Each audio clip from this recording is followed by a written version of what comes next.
오늘 주시는 하나님 말씀 우리 함께 보시겠습니다. 또 내가 들으니 성전에서 큰 음성이 나서 일곱 천사에게 말하되 너희는 가서 하나님의 진노의 일곱 대접을 땅에 쏟으라 하더라.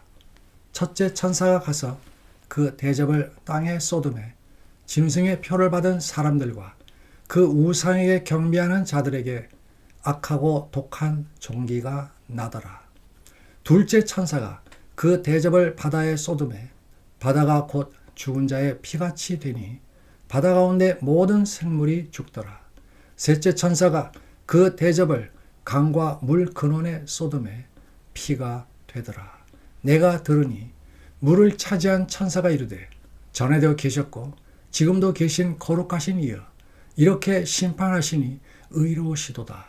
그들이 성도들과 선지자들의 피를 흘렸으므로 그들에게 피를 마시게 하시는 것이 합당하니이다 하더라. 또 내가 들으니 제단이 말하기를 그러하다. 주 하나님 곧 전능하신 이시여 심판하시는 것이 참되시고 의로우시도다 하더라. 넷째 천사가 그 대접을 해에 쏟음에 해가 권세를 받아 불로 사람들을 태우니 사람들이 크게 태움에 태워진지라. 이 재앙들을 행하는 권세를 가지신 하나님의 이름을 비방하며 또 회개하지 아니하고 주께 영광을 돌리지 아니하더라. 또 다섯째 천사가 그 대접을 짐승의 왕좌에 쏟으니 그 나라가 곧 어두워지며 사람들이 아픈 것과 종기로 말미암아 하늘의 하나님을 비방하고 그들의 행위를 회개하지 아니하더라. 아멘. 요한계시록 16장 1절부터 11절까지 방금 봉독했습니다. 하나님 왜 이러십니까? 라는 제목입니다.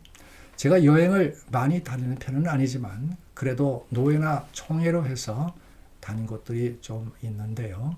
그 중에 가장 인상 깊었던 곳을 꼽으라면 단연 플로리다의 키웨스트입니다. 제가 갔을 때는 10월 말이라 다른 곳 같으면 좀 쌀쌀할 수 있는 계절이었지만 플로리다는 달력대로 가는 세계가 아니었습니다. 웬만한 곳의 봄보다 더 봄 같은 날씨가 맞이해주는 공항에 터 내렸는데 복장부터가 기본이 반바지였습니다. 목사님들이 모였는데 어째 회의보다는 다른 것을 은근 기대하는 눈치들이었습니다. 드디어 그날이 왔습니다. 회의를 다 끝내고 3355 차를 타고 한참을 가는데 하와이풍의 벽이 없는 야외 레스토랑이 나왔습니다. 굴을 먹는데 큼직하고 싱싱한 것이 일품이었어요. 그러나 굴이 문제가 아니었습니다. 아니, 굴 따위는 안 먹어도 좋았습니다. 고운 비단이 감기듯 하는 날씨에 앞에는 바다가 펼쳐져 있고 마침 저녁놀이 지는데 굴이 문제겠습니까? 그 다음 날은 섬과 섬을 잇는 바다 위를 달렸습니다. 와, 이게 플로리다로구나. 여러분, 녹조 말고요. 진짜 초록빛 바다 보셨습니까? 산호까지 훤히 비치는 에메랄드 위로요. 태양 전체가 쏟아지는데 그것을 머금고 100가지 색으로 되비춰주는 영롱한 말입니다. 아쉽게도 구경은 그걸로 끝이었습니다. 그러나 플로리다에 어울리지 않게 정장을 입고 온 목사님들 얼굴은 그걸로도 족한 표정들이었습니다. 아니, 차고 넘쳤습니다. 제 머리에도 스치는 좀 간사한 생각이 있었습니다. 이렇게 좋은 날씨에 좋은 일거리도 있을 것이고 좋은 먹거리에 좋은 사람들과 함께 돈이 넘치는 곳이라면 좋은 날들 오래오래 살아갈 수 있을 것 같다. 오죽했으면 15세기 콜럼버스도요. 키웨스트와 멀지 않은 카리브를 와보곤 스페인 국왕한테 천국 같다고 편지를 보냈겠습니까? 제 여행 자랑은 아닙니다. 그런 곳에 가면 누구나 느낄 법한 감정을 말한 것 뿐입니다. 그러나 생각을 넓게 하면 비단 키웨스트만은 아닐 것입니다. 사람들이 세상을 바라보는 눈들에도 그런 감정이 적지 않게 섞여 있지 않을까요? 그러니까 그렇게 힘들어도 열심히 살아가는 것이고요. 대체적으로 세상은 나름 꽤 잘하고 있다고 스스로 믿고 있습니다. 다소 미흡한 점들은 있지만 그래도 이만큼 발전해 온 것을 보면 미래에는 찬란한 희망이 있다고 굳게 믿습니다. 물론 더욱더 인간적인 능력과 지혜를 모아야 하고 사회는 더욱더 평등해져야 하고 과학기술은 더욱더 발전시켜야 한다는 다짐도 있지 않지요. 극단적인 종교인들이 이상한 짓만 안 하면 된다는 것입니다. 목표는 키웨스트 같은 세상으로. 그런데 어쩌죠? 오늘 말씀은 그것과는 거리가 좀 먼데요. 오늘 말씀은 본격적으로 마지막 재앙 사이클 혹은 시리즈 주기를 시작합니다. 바로 직전의 본문에서는 소개에 그쳤었지요. 요한계시록에는 그런 사이클 혹은 시리즈가 3개나 있고요. 오늘의 것은 마지막 것인데요. 직전의 두 번째 것과 비교를 해보면 좀 차이가 납니다. 그러나 자세히 보시면 비슷한 면들이 압도합니다. 둘 다 교회 시대 전체를 다 다루고 있다는 것이죠. 교회 시대라고 하면 2000년 전 예수님 처음 오신 때부터 두 번째 오실 때까지요.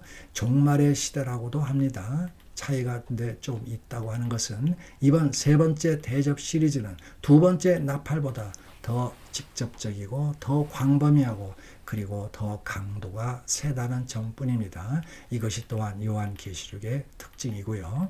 자, 그럼 본문 속으로 들어가 보십시다. 큰 음성이 들리는데 이것은 하나님 음성입니다. 하나님께서 하늘의 성전에서 명령을 내리는 것입니다. 그리고 그 명령대로 천사들은 진노를 담긴 대접을 붓습니다. 비유죠. 왜냐하면 하나님이 진노를 내리실 때는 특정한 도구가 필요 없기 때문에 다만 의미를 강조하고자 시각적인 환상을 동원하는 것입니다. 자, 첫째 천사가 하나님의 진노의 대접을 땅에 쏟아 짐승의 표를 받은 사람들과 그 우상에게 경배하는 자들에게 악하고 독한 종기가 나게 합니다.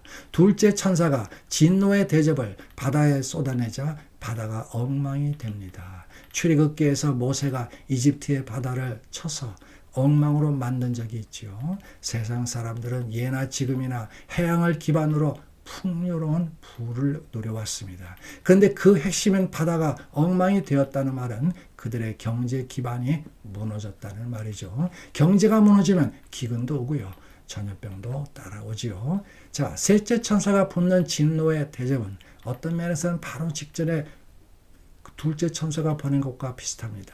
해양을 기반으로 번영을 누린 영적 바벨론, 즉 세상이 재앙을 받습니다.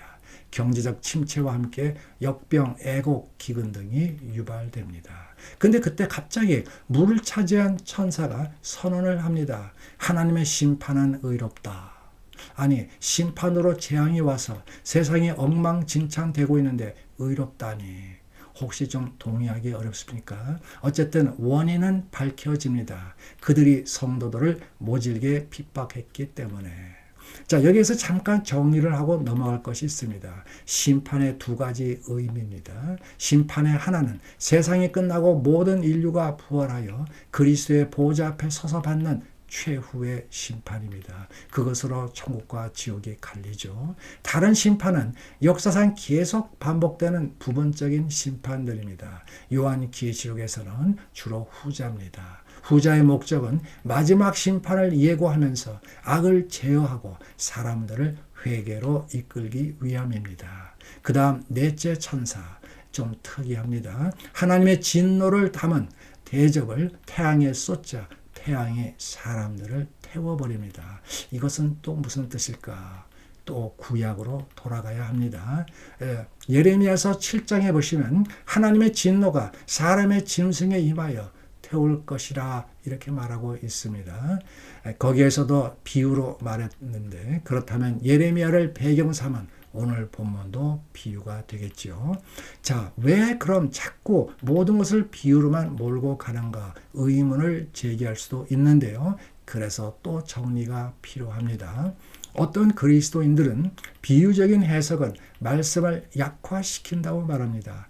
반은 맞고 반은 틀립니다. 성경의 권위를 근본적으로 믿지 않는 사람들한테는 맞는 말입니다. 그들은 하나님의 이적이나 표적 등 과학을 초월하는 것을 믿지 않고 비유라고 얼버무리기 때문입니다. 그러나 성경의 권위를 철석같이 믿는 사람들에게는 틀린 말입니다. 그들은 모든 이적, 표적 등을 믿기 때문입니다.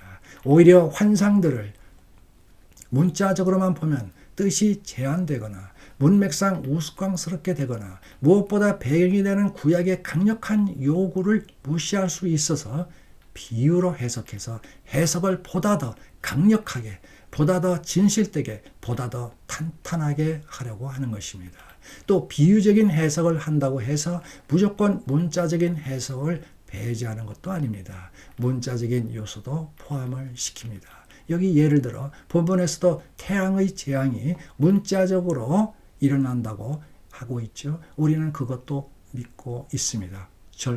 결코 부정하지 않습니다. 그러나 하나님의 심판은 태양뿐만 아니라 더 많은 것을 통해서도 하실 수 있다는 점을 또한 우리는 알아야 한다는 것입니다. 왜냐하면 사람들이 진짜 중요하게 여기거나 진짜 무서워하는 것은 태양의 불 같은 것이 아니기 때문입니다. 그러므로 태양 재앙을 보면서 이거 혹시 기상 이기후 현상 아닌가? 이상기후 현상 아닌가? 성급히 결론을 내리기 전에 잠깐 생각을 해보자는 것입니다. 출애굽기 10장에 나온 대로요. 고대 이집트인들에게 태양은 권력과 생명, 풍요 등을 주관하는 라라고 하는 신이었습니다. 사실은 현재 세상 사람들이 믿는 것과 별반 다르지 않지요. 하나님은 그것을 깨부수는 겁니다. 자기들이 믿고 있던 권력과 생명, 풍요 등이 오히려 역으로 자기들을 공격하도록 만들면서 말입니다. 그렇게 하니까 그때서야 사람들은 태양의 불에는 꿈쩍도 않다가 권력이 떨어진다, 건강에 이상이 온다, 돈이 말라간다 하니까 곡소리를 내는 겁니다. 그러면서 조금이라도 정신을 차리게 되겠지요. 다섯째 천사는 하나님의 진노를 짐승의 왕좌에 붓습니다. 짐승은 사탄의 수하로서 사람들에게 우상 숭배를 강요하던 자입니다. 짐승과 추종자들에게 고통을 주는데 못 견딜 정도입니다. 중요한 것은 그렇게 당하는데도 여전히 정신을 못 차린다는 것. 하나님을 비방하는 것을 보세요. 대들고 있잖아요. 그쯤 되면 치유 불가의 상태까지 가는 것입니다. 죽을 때까지 짐승한테 충성하겠다는 것이니까요. 그래서 그동안 쭉 해오던 죄악들, 살인이나 사술, 횡령, 우상숭배, 부도덕 등을 계속하겠다는 것이니까요. 자, 우리 사랑하는 여러분, 오늘 본문 말씀을 읽어본 느낌이 어떻습니까? 원래 말씀을 가지고 느낌이라고 하는 것은 맞지 않지만 지금은 잠깐 그렇게 물어봅니다. 우울하지 않습니까? 밝은 것이 하나도 없잖아요. 진노 심판 재앙, 또 진노 심판 재앙. 요한계시록이 시작되고 나서 지금까지 변하지 않는 패턴입니다. 그 패턴은 도무지 멈추지를 않고 있습니다. 아니, 오늘 본문을 보니 갈수록 더해지는 것 같습니다. 성경을 읽으면 기분이 좋아져야 되는데 그래야 세상에서 마음껏 살아도 미안한 마음이 좀 덜할 텐데 아직도 나를 꽉 움켜쥐듯이 놓지를 않고 있는 것입니다. 저도 현실은 좀 압니다. 지금 세상이 좀 이상하다는 것도 좀 알고 있어요. 문제 있죠. 근데 문제라면 누구에나 있는 거 아닐까요? 그러니까 노력을 하는 거고요. 근데 하나님, 그러니까 그래도 그렇죠. 그것도 불만이십니까? 우리가 뭘 어떻게 더 해야 되겠습니까? 그런 식으로요. 온갖 소리들이 마음속에서 끌어오를 수 있지요. 꼭 이렇게까지 우리를 괴롭혔어야 되겠습니까? 왜 좋은 소식은 하나도 없습니까? 왜 우리가 잘한다는 말씀은 하나도 없습니까? 이 정도면 잘하는 편이 아닙니까? 민주주의 떡하니 만들어 놓았지 않습니까? 다들 오늘도 열심히 일들 하지 않습니까? 가정마다 행복하지 않습니까? 압니다. 곳곳에 문제 있다는 거. 그러나 또 말씀드리지만 계속 고쳐하고 있잖아요. 그래도 이 정도면 세상이 잘 돌아가는 거 아닙니까? 뭐가 그렇게 큰일이라도 났다는 듯이 항상 진노며 심판이며 재앙입니까? 하나님, 도대체 왜 이러십니까? 하나님, 언제까지 그러시렵니까? 언제까지 우리를 괴롭히실 겁니까? 이미 충분히 많이 하지 않았습니까? 미칠 것 같아요. 근데 여기서 잠깐요. 하나 해놓고 갈 것이 있습니다.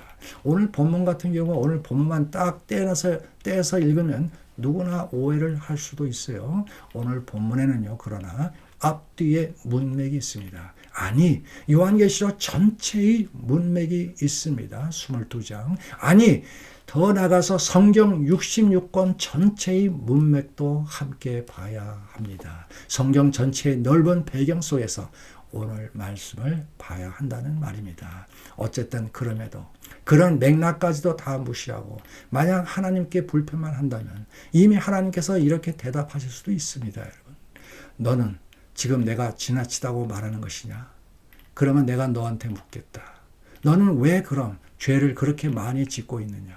너는 왜 그렇게 나로부터 도망가려고 하느냐? 너는 이미 내가 하고 싶은 것들을 많이 하지 않았느냐? 그럼에도 옛날부터 지금까지 뭐가 부족하다는 시 계속하고 있느냐? 왜 계속해서 내 말을 듣지 않고 왜 계속해서 내 속을 썩이고 있느냐? 답하라. 그러면 나도 너에게 왜 자꾸 너에게 다가가서 잔소리하고 때로는 무서운 재앙을 일으키는지 말해주겠다. 물론 그런 표현은 없지만 성경에 그런 내용은 도처에 있습니다. 이사야서에도 나와 있고요. 시편에도 나와 있고요. 호세아서를 비롯한 소선지서 등에도 많이 나와 있습니다. 여러분, 하나님의 그런 역질문에 어떻게 대답을 하시겠습니까? 왜 하나님께서 그런 식으로 말씀을 하실까 생각해 보셨습니까? 하나님께서 이렇게까지 하지 않을 수밖에 없는 이유가 있지 않을까 의문을 가져보지 않았습니까?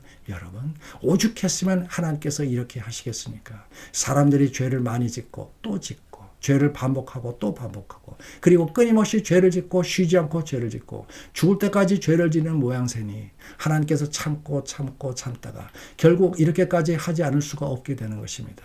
사람들을 심판하기 위해서요. 그 심판을 통해서 하나님이 살아계심을 보여주기 위해서요. 왜냐하면 사람들은 하나님이 살아계시지 않는 양 마구마구 행동하니까요. 아니 그러면서 사람들이 속히 죄에서 돌이켜야 한다는 것을 알려주려고요. 하나님이 처음부터 그런 것은 아니었습니다. 처음에는 가벼운 경고를 주었지요. 내 마음의 아픔을 통해서 양심의 가책을 통해서 그 다음에는 친한 사람들의 가벼운 권면을 통해서 그리고는 본격적인 설교를 통해서 찬송을 통해서 기도를 통해서 그래도 듣지 않으니까 일을 만들어내기 시작한 것이죠. 그렇게라도 하면 조금이라도 깨달아질까 봐서요. 그러나 문제는 그렇게까지 했는데도 사람들이 통 눈치를 채지 못하고 아니 눈치를 챈 사람들도 배째라 끝까지 하나님께 대더니 하나님께서도 어쩔 수가 없었던 것입니다. 더 심하게 때릴 수밖에요. 그것이 심판으로 나타나고 재앙으로 나타나는 것입니다.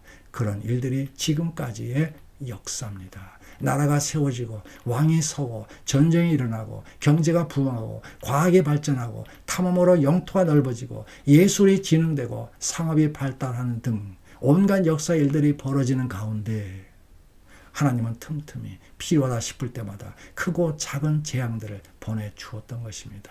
사람들로 하여금 교만하지 말라고 더 이상 어리석게 살지 말라고 우상 숭배를 멈추라고 그만 서로 물고 뜯고 죽이니 살리니 하지 말라고 돈이 최고인 양 숭배하지 말라고 그리고는 어서 하나님과 주 예수 그리스도에게로 돌아오라고. 우리가 역사를 왜 배웁니까? 중세 1347년에서 1351년 사이에 유럽 북아프리카 근동으로 휩쓴 흑사병의 역사를 왜 배웁니까? 그때 유럽에서만 2,500만에서 5천만 명, 세계적으로는 7,500만 명에서 2억 명까지 사망한 것으로 추정됩니다. 중세 유럽의 일부 교회들이 부패 상태로 보셨습니까? 성직을 돈으로 팔고 샀고요. 교황 레오 10세는 로마의 베드로 성당 건축 비용을 충당한다고 면죄부를 만들어 팔았고요. 알렉산더 6세 같은 교황은 4명의 사생아를 두고는 자녀들한테 막대한 재산과 권력을 물려주었으며 중세 교회는 종교재판소를 통해서 1450년에서 1750년까지 조금 이상하다 싶은 사람들 마녀로 몰아서 약 4만 명에서 6만 명을 처형했습니다. 우리는 또 역사에서 왜 아일랜드의 감자 흉년을 배웁니까? 1845년부터 1849년까지 인재가 겹친 대기근으로 당시 인구 800만 명 중에서 100만 명이 굶어 죽었습니다. 근데 그것은 또 아무것도 아닙니다. 1959년부터 1961년까지 중국에서 일어난 대약진 운동의 여파로 인재성의 대기근이 발생해 1,500만 명에서 최대 5,500만 명에 이르는 인민이 사망하여 기록을 또 남겼습니다. 1933년부터 1945년까지 조직적으로 600만 명의 유대인들이 학살당한 홀로코스트는요. 사망자만 4,400만 명에서 6,900만 명까지 발생시킨 제2차 대전은 또 어떻습니까? 얼마 전 전 세계를 휩쓸고 추정 사망자 1,490만에서 최대 3,600만 명을 기록한 코로나19는요. 2023년 2월 트리키예 남동부와 시리아 북부 국경에서 발생해서 5만 9천 명 이상의 사망자를 남긴 지진은 또 어떻습니까? 또 계속할까요? 그러나 그래봐야 나라와 지역에서 일어난 큰 규모의 사건들입니다. 개인적으로나 소규모로 당하는 재앙들은 수를 셀 수가 없을 겁니다. 자, 역사를 왜 공부합니까? 옛날에는 시험 때문에 공부했죠. 미디어 기사는 또 왜 봐야 됩니까? 시시껄렁한 가십이 아니라 역사를 좌우하는 사건들을 봐야 하는 이유는 또 뭡니까? 이야기거리 만들려고요. 세상 돌아가는 꼴이 궁금해서요. 그런 역사 속에서 과연 누가 역사를 움직이고 계시나, 그분은 어떤 방향으로 역사를 움직이고 계시나를 간접적으로나마 알고자 하는 것이 아니겠습니까? 물론 역사만으로는 턱도 없습니다. 반드시 성경과 함께 그리고 기도와 함께 역사를 바라봐야 합니다. 아까 오늘 본문 말씀은 너무 어두운 얘기들 투성이라 기분이 안 좋다고 했지요. 아니 미칠 것 같다고도 했지요. 그러나 먼저 이것을 아셔야 합니다. 왜 하나님이 사람들을 그렇게 다루고 계시는지, 하나님은 하루하루 우리를 어떻게 바라보고 계시는지, 핵심은 우리가 아닙니다. 핵심은 하나님이십니다. 그 하나님은 슬픔과 진노에 차셔서 나열을 쭉 하십니다. 사람들은 우상 짐승 사탄의 수하에게 표를 받고 충성하고 숭배하였다. 어떤 사람들은 그의 말을 듣고 세상에서 온갖 죄악된 일들을 저질렀다. 사람들은 바다를 휩쓸면서 세계 경제를 아우르면서 돈과 권력만 쫓아갔다. 사람들은 순진하고 힘없는 성도들을 못살게 굴고 괴롭히고 해를 끼치고 있다. 사람들은 하나님의 부름받고 온 선지자들과 종들을 구박하고 조롱하고 핍박하고 있다. 사람들은 권력과 부와 건강을 태양신처럼 알고 숭배하고 있다. 사람들은 하나님의 이름을 무시하고 모독하고 비방하고 있다. 사람들은 수도 없이 많은 기회가 있음에도 끝내 회개하지 않는다. 사람들은 자기들이 이뤄낸 것처럼 자기 자랑만 하고 나에게는 영광을 돌리지 않는다. 죄들이 나열된 리스트입니다. 오늘 본문에만 나온 리스트입니다. 문제는 그 죄들도 문제지만 진짜 문제는 또 따로 있습니다. 그런 죄들이 단회성이 아니라는 겁니다. 계속입니다. 짓고 또 짓고 다시 마음을 추스려 더욱 힘차게 짓고 또 짓고 다시 기분을 돌려 더욱더 머리를 써서 더욱더 심하게 더욱더 멋지게 죄를 짓고 그리고 또 짓습니다. 끝나지 않습니다. 반복하고 또 반복하고 지겹도록 반복합니다. 지으면서 강도를 더욱 세게 하면서 즐깁니다. 그러면서 사람들은 오늘도 세상은 잘 되어가고 있다고 믿습니다. 별 큰 문제는 없다고 여깁니다. 언젠가 세상은 키웨스트를 능가하는 천국이 될 것이라 희망을 가져봅니다. 아시겠습니까?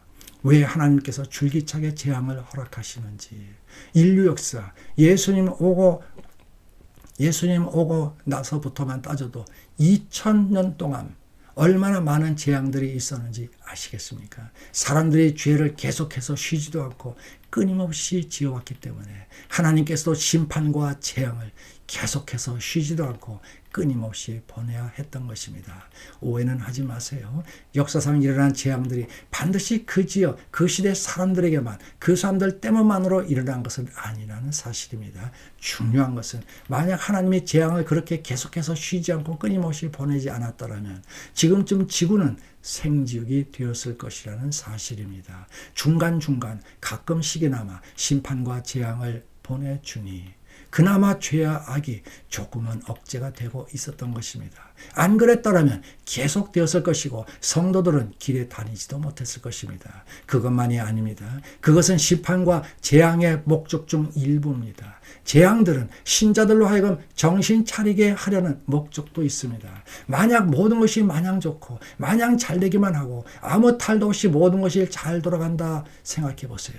세상은 더욱더 발전하고 계속 발전해서 와, 이거 천국이 만들어지겠네. 여기가 키웨스트네. 이제 우리 마음껏 살아보자 하지 않겠습니까? 그럴 때 한 번씩 꽝 터져야 하는 겁니다. 지진이 터지든지 기근이 일어나든지 팬데믹이 휩쓸는지 하는 겁니다. 그러면 사람들이 조금이나마 정신을 차리게 되는 겁니다. 그 중에 일부는 정신을 더욱더 차려서 뭔가 진리를 깨닫게 됩니다. 신자들의 경우는 회개하고 중심을 다시 잡게 되는 것입니다. 우리 사랑하는 여러분, 하나님의 지긋지긋할 정도의 끈질김에 지교하지 마시고 오히려 감사하시기를 바랍니다.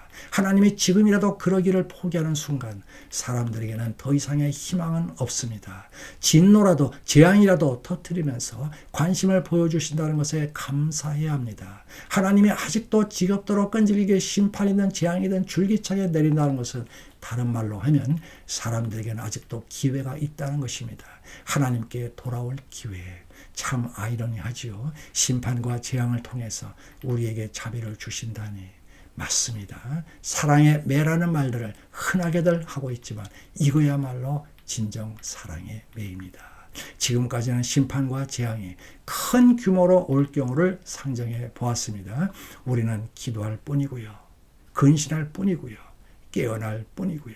서로서로 권면할 뿐이고요.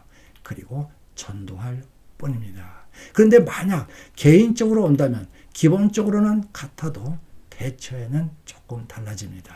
여러분 혹시 어떤 안 좋은 일들이 계속 일어나고 있습니까? 숨을 돌릴 사이도 없이요. 혹시 안 좋은 일들이 닥쳤는데 그것이 너무 오랫동안 끌고 있습니까? 그래서 지치고 힘들고 때로는 시험에도 들려고 합니까? 그렇다면 반드시 속히 다음과 같이 하시기를 바랍니다.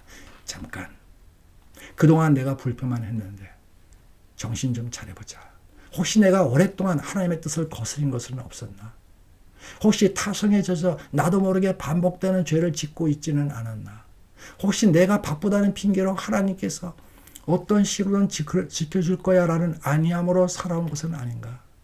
여러분, 만약 그렇다면 당장 다음과 같이 더 따져보시기를 바랍니다. 맞다. 나는 그랬다. 지금에야 생각이 난다. 나는 그동안 너무 오랫동안 하나님께 죄를 짓고 살아왔다.